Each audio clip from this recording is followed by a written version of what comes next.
We're now going to talk actually to Howard Cox, who is not only from Fairfield UK, but also the Reform UK's candidate for Mayor of London. Howard, thank you for joining me this morning. How are you doing? Hello, Peter. I'm fine, very much indeed. I'm at Clackett Lane, ready to go on a big motorbike rally. Oh, excellent. Anti-ULEZ rally. Well, you're very good to join us. There are two stories I want to get your opinion on quickly this morning. One of them is that apparently, according to the Sunday Telegraph, Sadiq tried to silence scientists who claimed ULEZ has little impact on pollution. He says it's all about pollution, it's all about getting clean air, but actually we're looking at an impact of not very much indeed. And a guy called Shirley Rodriguez, the London Mayor's Deputy for Environment, was told Professor Frank Kelly she was really disappointed that Imperial College had publicised findings questioning the effectiveness of ULEZ, but they asked for scientific research. Yeah, this is amazing. I mean, Transport for London have already produced a report to say that the ULEZ extension out to the M25 would make no demonstrable difference to the air we breathe. So we're always aware of that. But now that we're seeing that he's actually silencing scientists, the very ones that he claims, or different scientists claims that there are 4,000 deaths every year due to poor air quality, just goes to show what a dishonest mayor he is. I mean, that 4,000 claim is well dodged, isn't it? That is an extrapolation of a projection. It's not. There's no basis in science for that.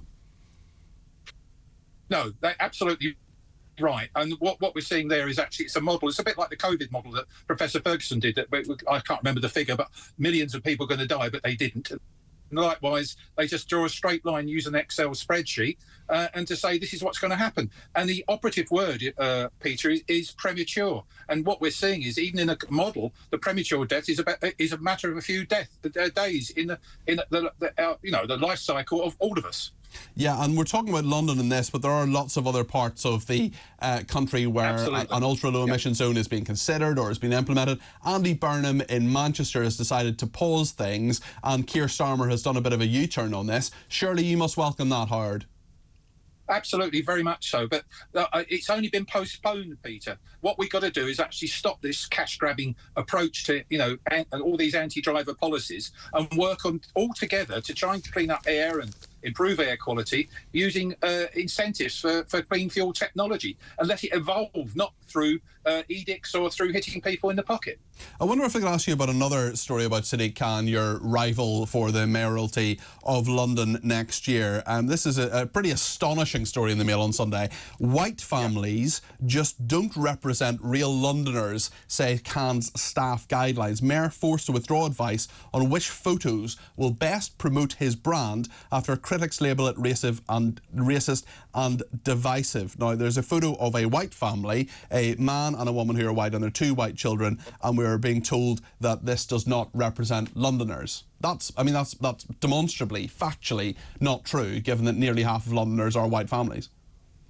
Well, it's astonishing. I put out a tweet, or it's an X post, or whatever it's called now, and I did only about 20 minutes ago. There's been 1,000 retweets on this one. I'm asking him he should resign immediately. He's the most dishonest, and I'm sorry to say, he's racist. I'm sorry, Sadiq Khan, but I'm a white man. I've got a family, and I've got lots of family in London, all white, and they are typical Londoners. I was born and bred in London. How dare he say we're not typical Londoners? If you were mayor of London and you told your staff not to put a family, a Muslim family, a black family, because they didn't represent Londoners, you can imagine what would happen then. Not that you would ever do that, of course.